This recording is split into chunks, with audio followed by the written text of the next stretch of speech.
آج ہمارے ساتھ جنید رفیق صاحب موجود ہیں، مذہبی اسکالر ہیں، ریسرچر ہیں۔ ان سے گفتگو کریں گے نبی اکرم صلی اللہ علیہ وآلہ وسلم کی نبوت کے بارے میں۔ حضور صلی اللہ علیہ وسلم کے دور میں مسلمہ کذاب نے دعویٰ کیا تھا۔ حضور صلی اللہ علیہ وسلم نے کلیئرلی فرمایا ہوا تھا کہ میرے بعد کوئی نبوت نہیں ہے۔ اب مرزا غلام احمد قادیانی جو ہے یہ 19ویں صدی میں برٹش جو انگریز تھے انہوں نے اس کو لانچ کیا۔ اس شخص نے یہ دعویٰ کیا تھا کہ وہ حضور صلی اللہ علیہ وسلم کا دوسرا باعث ہے، یعنی حضور صلی اللہ علیہ وسلم ہی دوبارہ دنیا میں تشریف لے آئے ہیں۔ استغفر اللہ۔ حضور صلی اللہ علیہ وسلم کے ہر ٹائٹل کے اوپر جس بندے نے قبضہ جمانے کی کوشش کی، جس نے اس کا دعویٰ کیا، اس کا نام مرزا غلام احمد قادیانی تھا۔ کہ قادیانی اپنے آپ کو مسلمان کہتے ہیں، اپنے کفر کو اسلام کا نام دیتے۔ تو مجھے باقاعدہ میسیج ایک ریسیو ہوا تھا، آپ جو ہے نا وہ قادیانیت میں آ جائیں اور ہم آپ کو باقاعدہ نہ صرف کی لڑکی بھی دیں گے اور آپ کو پیسہ بھی بہت زیادہ دیں گے۔ السلام علیکم ناظرین، ڈیجیٹل رنگ کے پلیٹ فارم سے شعیب حسن آپ سے مخاطب ہے۔ ناظرین، آج ہمارے ساتھ جنید رفیق صاحب موجود ہیں، مذہبی اسکالر ہیں، ریسرچر ہیں۔ ان سے گفتگو کریں گے نبی اکرم صلی اللہ علیہ وآلہ وسلم کے حوالے سے، چونکہ مہینہ بھی ربیع الاول کا چل رہا ہے، جناب رسول خدا صلی اللہ علیہ وآلہ وسلم کی ولادت کا مہینہ ہے، تو ان سے جانیں گے نبی اکرم صلی اللہ علیہ وآلہ وسلم کی نبوت کے بارے میں کہ کتنا ضروری ہے ختم نبوت کا یقین ہونا۔ تو چلتے ہیں جنید صاحب کی طرف اور ان سے جانتے ہیں۔ السلام علیکم۔ وعلیکم السلام۔ جنید صاحب کیسے ہیں؟ اللہ کا شکر۔ اسلام میں آنے کے لیے اللہ پر ایمان اور اس کے بعد نبی اکرم صلی اللہ علیہ وآلہ وسلم اور دیگر انبیاء اکرام جتنے بھی ہیں ان پر ایمان لانا ضروری ہے۔ نبی اکرم صلی اللہ علیہ وآلہ وسلم کا خاتم ہونا کس طرح سے دیکھا جاتا ہے تاریخ میں؟ کیا قرآن کہتا ہے ان کی ختم نبوت کے بارے میں؟ دیکھیں، سب سے پہلے تو جب آپ سورہ بقرہ ہی شروع کرتے ہیں تو اس کی جو پہلی 6 آیات ہیں ان میں خاص طور پہ جہاں پہ اللہ تعالیٰ فرماتا ہے بما انزل الیک وما انزل من قبلک وبالآخرۃ ہم یوقنون، ٹھیک ہے، اس میں اللہ تعالیٰ بڑے واضح طور پہ بتا رہا ہے کہ ایمان لانے جو ہدایت یافتہ لوگ ہیں، کیونکہ آگے ذکر ہے اولئک هم المفلحون، جو فلاح پا چکے ہیں، تو ان کا کرائٹیریا اللہ تعالیٰ نے بیان کیا ہے۔ تو اس کے لیے کیا ضروری ہے کہ ایک تو اس وحی پر ایمان لایا ہے جو آپ صلی اللہ علیہ وسلم سے پہلے ہوئی ہے، بالکل، پھر اس وحی پر ایمان لایا ہے جو آپ صلی اللہ علیہ وسلم پر ہوئی ہے، اور آگے کسی وحی کا ذکر نہیں ہے، بالکل، بلکہ یہ ہے کہ وہ بالآخرۃ ہم یوقنون، کہ جو آخرت پہ یقین رکھتے ہیں، ٹھیک ہے۔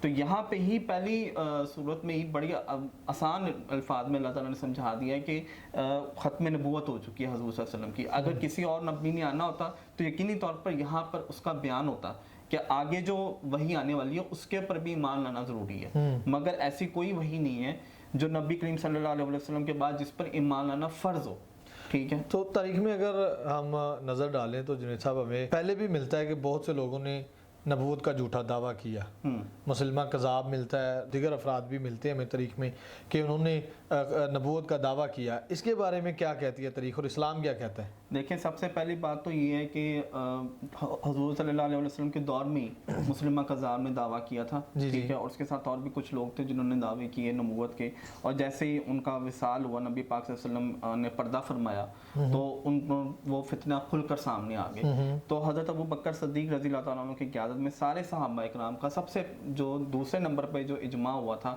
وہ اس چیز پر ہوا تھا کہ جو بھی حضور صلی اللہ علیہ وسلم کے بعد نبوت کا دعویٰ کرے گا وہ دائرہ اسلام سے خارج ہے، مرتد ہے اور واجب القتل ہے، ٹھیک ہے۔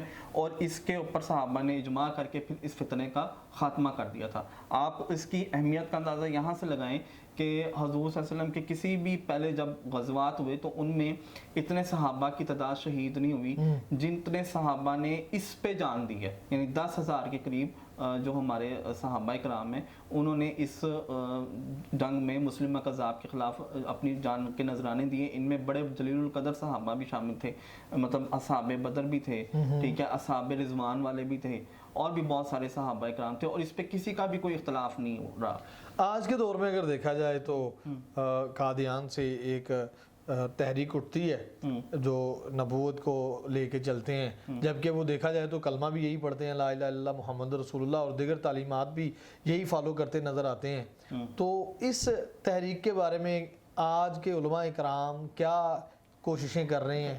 پہلی بات تو یہ کہ مسلمہ کذاب بھی یہی کلمہ پڑھتا تھا، ٹھیک ہے، وہ بھی اذان میں اس کے بھی یہی الفاظ تھے، مگر اس کو کافر قرار دے دیا گیا. کیوں؟ کیونکہ اس نے حضور صلی اللہ علیہ وسلم کی نبوت کے بعد نبوت کا دعویٰ کر دیا، اور حضور صلی اللہ علیہ وسلم نے کلیئرلی فرمایا ہوا تھا کہ میرے بعد کوئی نبوت نہیں ہے. اس کی بہت ساری احادیث ہیں، قرآن کی 100 کے قریب آیات ہیں، ایک تو میں نے آپ کو ذکر کر ہی دی، ٹھیک ہے.